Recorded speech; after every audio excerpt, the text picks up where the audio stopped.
Aujourd'hui, je vais partager une histoire d'une expérience de mort imminente. Mais avant cela, n'oubliez pas de vous abonner si ce n'est pas déjà fait et dites-nous d'où vous nous écoutez. Ce serait un plaisir de faire votre connaissance, même virtuellement. Maintenant, commençons. Je n'ai jamais cru aux histoires de presque morts. Je pensais toujours que c'était juste des inventions ou des délires de personnes cherchant à attirer l'attention. Mais ce qui m'est arrivé était réel et, d'une manière que je n'aurais jamais imaginée, cela a changé ma vie à jamais. Je m'appelle Stéphane Hatt, je suis née et j'ai grandi au Guatemala. Jusqu'à mes 34 ans, j'avais une idée claire de qui j'étais. J'ai toujours été indépendante et pratique, une personne dure. Depuis mon enfance, j'ai appris que dépendre des autres était une erreur. J'ai grandi en voyant ma mère souffrir à cause de l'abandon de mon père, et elle disait toujours que « les hommes ne valent rien ». Ces mots sont restés gravés dans mon esprit comme une vérité absolue. À 16 ans, j'ai réalisé que mon attirance était tournée vers les filles, et avec le temps, j'ai assumé cette identité. Je n'ai jamais vu l'intérêt d'avoir un homme dans ma vie, rien contre eux, mais je ne ressentais tout simplement pas le besoin. Si quelque chose se cassait à la maison, je le réparais. Si quelque chose devait être porté, je le faisais. Si une ampoule grillait, je la changeais moi-même. Et c'est exactement ce genre d'attitude qui m'a menée à la mort. Ce soir-là, j'étais seule chez moi, comme d'habitude. L'ampoule du balcon avait grillé, et sans réfléchir, j'ai pris l'échelle et suis montée pour la changer. Ce n'était rien de difficile, je l'avais déjà fait plusieurs fois auparavant. Mais ce jour-là, quelque chose s'est passé. Lorsque j'ai tendu le bras pour visser la nouvelle ampoule, j'ai ressenti un léger déséquilibre. Mon pied a glissé, et soudain, tout est devenu flou. La dernière chose dont je me souviens, c'est l'impact. Une douleur intense, un bourdonnement dans mes oreilles, puis le silence. Mon voisin, Carlos, a entendu le bruit de la chute et a couru jusqu'à chez moi. Il m'a trouvée inconsciente et, sans réponse, m'a rapidement emmenée à l'hôpital. Une fois arrivée là-bas, les médecins ont essayé de me réanimer, mais, selon ce qu'ils ont dit, mon cœur s'est arrêté pendant exactement 8 minutes. J'ai été déclarée morte cliniquement. Et c'est pendant ces 8 minutes que j'ai vécu quelque chose que mon esprit n'aurait jamais pu imaginer. Quelque chose qui a défié toutes mes croyances. Je suis sortie de mon corps. J'ai vu l'hôpital, vu les médecins tentant de me réanimer, mais je n'étais plus là. Au début, tout semblait être un étrange rêve. Un instant avant, je ressentais la douleur de la chute, l'impact contre le sol, le son lointain de Carlos criant mon nom, et ensuite, le silence. Un silence absolu. Soudainement, je me suis retrouvée au même endroit où je suis tombée. Mais quelque chose était différent. Il y avait une légèreté indescriptible. Je ne ressentais ni douleur, ni poids, ni peur. Instinctivement, je me suis levée, sans aucun effort. Mais, en baissant les yeux, j'ai vu mon corps toujours sur le sol du balcon, immobile, pâle, avec les yeux mi-clos et sans vie. C'était comme un coup de poing dans l'estomac. Ma première réaction fut de crier, de demander de l'aide, mais ma voix ne sortait pas. Je ne respirais même pas. La panique m'a envahie, car je savais que quelque chose n'allait vraiment pas. J'ai essayé de toucher mon propre bras, mais mes doigts ont traversé, comme si j'étais faite de brume. Le désespoir m'a consumée. Que se passait-il avec moi? J'ai entendu des pas précipités, et quelques secondes plus tard, mon voisin est apparu. J'ai vu son expression changer instantanément. Il s'est agenouillé à mes côtés, a secoué mon épaule et a appelé mon nom. « Stéphane, tu m'entends? Stéphane !» J'étais là, juste là, mais il ne me voyait pas. J'ai commencé à courir dans la maison, essayant de comprendre ce qui se passait. Et c'est alors que j'ai remarqué quelque chose d'encore plus effrayant. Je ne posais pas les pieds sur le sol. Je glissais dans l'espace, comme s'il n'y avait ni friction, ni poids, ni limite. La gravité semblait ne pas exister pour moi. Sans avertissement, j'ai été aspirée vers le haut. La maison a disparu. Tout autour de moi est devenu sombre. Mais ce n'était pas une obscurité ordinaire. Ce n'était pas comme fermer les yeux, c'était un vide absolu. Pas de son, pas de couleur, pas de forme. C'est alors que j'ai ressenti quelque chose que je n'aurais jamais imaginé. Une solitude profonde, au-delà de toute tristesse humaine. Et puis, des voix. Elles ont commencé comme des murmures, puis se sont transformées en échos lointains, jusqu'à devenir des mots compréhensibles. Ce qui m'a le plus terrifiée, c'était le contenu de ces paroles. Elles parlèrent de moi. Elle n'a jamais cru. Elle a toujours rejeté la vérité. Elle pensait tout savoir. La peur a grimpé dans ma colonne vertébrale. Qui disait cela? Où étais-je? Mon instinct me disait de fuir, mais je n'avais nulle part où aller. Je flottais dans un espace sans direction. Puis, j'ai vu en bas, une scène a commencé à se former, comme si je regardais à travers un verre invisible. C'était l'hôpital. J'ai vu mon corps être emporté dans les couloirs, entouré de médecins et d'infirmières. Une médecin pressait mon front, essayant de me réanimer. J'ai vu les électrodes être placées sur ma poitrine et l'agitation frénétique de l'équipe. Je me souviens qu'un des médecins a regardé l'horloge et a dit d'une voix grave « Heure du décès, 23h47. Je suis morte. » Ces mots sont tombés sur moi comme un poids écrasant. C'était la fin de tout. Puis, quelque chose m'a attirée à nouveau dans le vide. La sensation était pire que tout ce que j'avais vécu auparavant. C'était comme tomber sans jamais toucher le sol, comme crier sans que personne n'entende. Et puis, une lumière est apparue. Au début, c'était juste un point lointain, mais à mesure qu'elle se rapprochait, quelque chose a commencé à changer en moi. La peur, qui dominait jusqu'alors mon être, a commencé à se dissiper, comme si cette lumière avait le pouvoir d'arracher toute l'obscurité qui m'entourait. Mon cœur, ou ce qu'il en restait à ce moment-là, s'est serré. Quelque chose me disait que cette lumière n'était pas juste une lumière, mais quelqu'un. Quand j'ai enfin pu voir, le monde autour de moi a changé à jamais. La lumière grandissait. Ce n'était pas comme regarder le soleil, ni comme une lampe trop intense. C'était quelque chose de vivant. Je pouvais sentir la lumière, comme une chaleur qui ne brûlait pas, mais qui m'enveloppait, comme une étreinte qui touchait chaque partie de mon être. Et alors, il est apparu. Au début, ce n'était qu'une silhouette, mais à mesure qu'il se rapprochait, il n'y avait plus de doute. C'était Jésus. Ma poitrine, ou ce qu'il en restait à ce moment-là, s'est serrée. Une vague d'émotions m'a envahi. Peur, honte, paix, tout en même temps. Je voulais parler, mais je ne pouvais pas. Il m'a regardée, et à cet instant, j'ai su qu'il savait tout de moi. Pas seulement ma vie, mes choix et mes erreurs, mais il connaissait mes peurs les plus profondes, mes douleurs les plus cachées. Il savait les nuits où j'avais pleuré seule, la révolte que je portais dans mon cœur. Il savait combien j'avais rejeté l'idée qu'il était réel, et pourtant, il m'aimait. Jésus a tendu la main vers moi. Au moment où il l'a fait, tout autour a changé. Le vide sombre a disparu, et soudain je me suis retrouvée dans un lieu que les mots humains ne pourraient jamais décrire. C'était beau, mais pas d'une beauté ordinaire. Ce n'était pas comme un paysage à couper le souffle ou une ville pleine de lumière. C'était une beauté sainte, quelque chose qui me faisait vouloir m'agenouiller et pleurer, parce que pour la première fois de ma vie, je sentais que j'étais là où j'avais toujours dû être. La paix qui émanait de cet endroit était quelque chose que je n'avais jamais expérimenté. Je voyais des couleurs qui n'existent pas sur Terre, j'entendais des sons qui n'étaient pas exactement de la musique, mais qui touchaient directement l'âme. L'air même semblait fait d'amour, de grâce, de quelque chose de pur et d'incorruptible. Jésus a commencé à marcher, et je l'ai suivi. Autour de nous, des êtres célestes sont apparus. Je ne saurais dire s'il s'agissait d'anges, mais leur présence exprimait une révérence indescriptible. Certains chantaient, d'autres semblaient simplement adorer d'une manière que mon esprit humain ne pouvait pas comprendre. Mais, bien que tout cela fût merveilleux, quelque chose en moi pesait. Je n'appartenais pas à cet endroit. Aussi incroyable que fût cet endroit, je sentais qu'il y avait quelque chose qui m'empêchait d'en faire partie, comme si mon âme portait un poids qu'elle ne pouvait pas emporter dans ce monde. Jésus s'est arrêté et m'a regardé à nouveau. C'est à cet instant que j'ai compris. Il y avait quelque chose que je devais savoir, quelque chose qui allait tout changer. Et avec sa voix qui semblait porter le son même de l'éternité, il allait me le révéler. Il est resté là, immobile devant moi, me regardant droit dans les yeux. Mais ce regard n'était pas un regard de jugement, ni de reproche. C'était un regard d'amour, un amour si profond que je ne pouvais pas supporter son poids. Mes jambes, ou ce qu'il en restait à ce moment-là, ont failli, et je suis tombée à genoux. C'est alors qu'un tourbillon d'émotions m'a envahi, honte, peur, et la certitude que je ne méritais pas d'être là. Mais Jésus ne s'est pas éloigné, il a juste souri. Et alors, sans qu'il ait besoin de bouger les lèvres, des images ont commencé à apparaître autour de moi.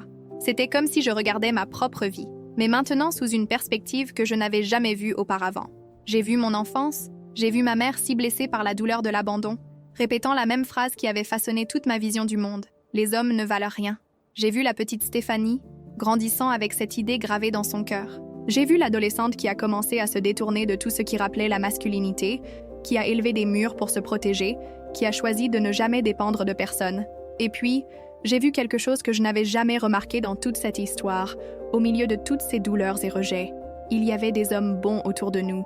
J'ai vu ce voisin qui, même sans qu'on soit proche, aidait toujours ma mère à réparer les choses à la maison. J'ai vu son patron qui lui permettait de partir plus tôt quand je tombais malade. J'ai vu le professeur qui m'encourageait à étudier et disait que j'étais trop intelligente pour abandonner l'école. J'ai vu le serveur du restaurant qui nous servait toujours avec un sourire, sans jamais nous traiter avec moins de respect. Et alors, mon cœur s'est serré. Pourquoi n'ai-je jamais vu cela avant? J'ai toujours cru que les hommes ne valaient rien, mais là était la vérité. Dieu avait toujours mis des gens bons sur notre chemin, mais je m'étais refusée à les voir. Un nœud s'est formé dans ma gorge, Mais la plus grande révélation était encore à venir. Avant de continuer avec la vidéo, vous êtes-vous déjà demandé ce qui se passe lorsqu'une personne frôle la mort? Téléchargez notre e-book et découvrez ce que la science dit sur les expériences de mort imminente et comment elles changent notre vision de la vie et de la mort, ce que les religions révèlent à propos de ces moments spirituels, comment gérer l'anxiété et la peur de la mort, des conseils pour interpréter les rêves et les expériences de mort imminente, des secrets sur ce qui se passe réellement avec l'âme pendant ces moments. Téléchargez-le maintenant dans la description de la vidéo et comprenez ce qui se passe lorsque nous frôlons la mort. Maintenant, continuons avec la vidéo. Ce qui va suivre pourrait bien changer votre manière de voir la vie et la mort. Jésus tendit la main et la scène changea à nouveau. Cette fois, je vis mon père. Il était plus vieux que dans mes souvenirs, assis seul dans une chaise, regardant dans le vide. Et puis je le vis, il pleurait de regret. Mon esprit cria « Non, il nous a laissés. Il ne mérite pas mon pardon. » Mais mon cœur savait déjà la vérité. J'ai passé toute ma vie à porter la haine, la douleur, le rejet, mais rien de cela n'a guéri ma mère. Rien de cela n'a changé mon passé. Rien de cela ne m'a rendue heureuse. La haine que je ressentais pour lui ne l'affectait pas. Elle m'affectait moi. C'est alors que Jésus parla. Sa voix n'était pas un son ordinaire. C'était quelque chose qui résonnait en moi, quelque chose qui brisait toutes les barrières que j'avais construites au fil des années. « Pardonne, Stéphanie !»